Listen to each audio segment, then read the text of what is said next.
कानपुर के प्रतिष्ठित सिंघानिया औद्योगिक घराने से जुड़े श्री बलदेव जी महाराज में करोड़ों रुपए की संपत्ति के अवैध सौदे और फर्जी बैंक खाते के माध्यम से गबन का मामला सामने आया है। सर्व ब्राह्मण महासभा ने बुधवार को पुलिस आयुक्त रघुवीर लाल से मिलकर मामले की निष्पक्ष जांच की मांग की है। महासभा के राष्ट्रीय महामंत्री नरेश चंद्र त्रिपाठी के नेतृत्व वाले प्रतिनिधिमंडल ने बताया है कि 1942 में स्थापित इस सार्वजनिक धार्मिक ट्रस्ट की आर्यनगर स्थित 1331 वर्ग गज की संपत्ति बाजार भाव से काफी कम 4.88 करोड़ रुपए में बेची गई। सबसे गंभीर आरोप फर्जी खाते को लेकर है। प्रेस वार्ता में दावा किया गया है कि संपत्ति विक्रय से मिली करीब 1.20 करोड़ रुपए की धनराशि दिल्ली में ट्रस्ट के नाम पर खोले गए फर्जी बैंक खाते में डाली गई। महासभा के अनुसार इसी मामले में थाना भजलगंज में वर्ष 2024 में एक FIR दर्ज 113/2024 दर्ज हो गई। फॉरेंसिक जांच में हस्ताक्षर फर्जी मिले हैं और पुलिस आरोप पत्र भी न्यायालय में दे चुकी है। पुलिस आयुक्त ने मामले का संज्ञान लेते हुए जाँच के निर्देश दिए।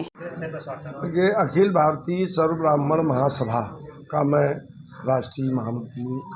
हमारे साथ कोषाध्यक्ष विजय मिश्रा जी, हमारे साथ हीरेन्द्र दीक्षित जी और संजय दीक्षित जी मौजूद हैं। हमारी संस्था को कुछ कानपुर के धार्मिक लोगों ने अप्रोच किया और कहा कि साहब, कानपुर में जो बुजुर्ग लोग कानपुर के लोगों के कल्याण के लिए, धर्मार्थ रक्षा के लिए ट्रस्ट बनाए थे, उन ट्रस्टों में भारी घोटाला किया जा रहा है।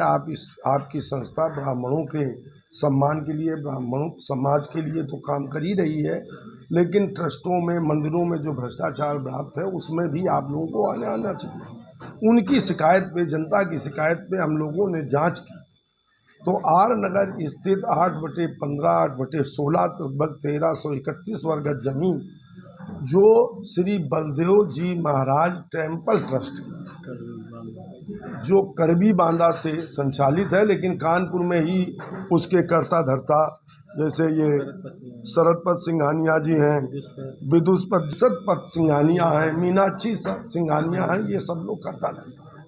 तो जब लोगों ने जांच की, हमने लगाया अपने ब्राह्मण भाइयों को, भाई देखिए क्या है, सही क्या है, तो पता चला कि साहब भजलगंज में इन लोगों के खिलाफ एक मुकदमा 2024 में मुकदमा अपराध संख्या 113 2024 कायम हुआ था, जो इनके पारिवारिक जनों ने कराया।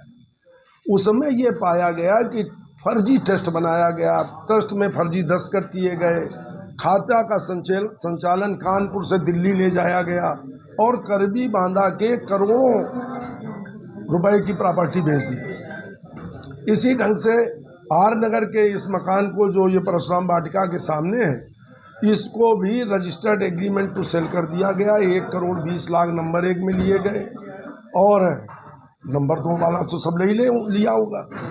ये सारा रुपया फिर हमने पता लगाया कि क्या ट्रस्ट की प्रॉपर्टी बेचने के पहले, जो कि जरूरी है, जनपद न्यायाधीश महोदय से परमिशन ली गई, तो कोई परमिशन नहीं ली गई, ये मालूम हुआ। इन सब बातों को लेकर और इस रुपए से, ये जो ऑडिट रिपोर्ट है आपको हम देंगे, अभी मुहैया करा देंगे, जो ऑडिट रिपोर्ट है, जो बैंकों के खाते हैं, इनको विवेचना अधिकारी फजलगंज ने विधि विज्ञान प्रयोगशाला पुलिस की जो होती है उसमें भेजा। वहाँ से ये रिपोर्ट आई कि ये साहब सिग्नेचर फर्जी बनाए गए, तो चार्जशीट उनके खिलाफ आ गई। CGM साहब के यहाँ वो पेंडिंग है, विचाराधीन है। ये लोग हाई कोर्ट गए हैं अरेस्ट स्टे के लिए।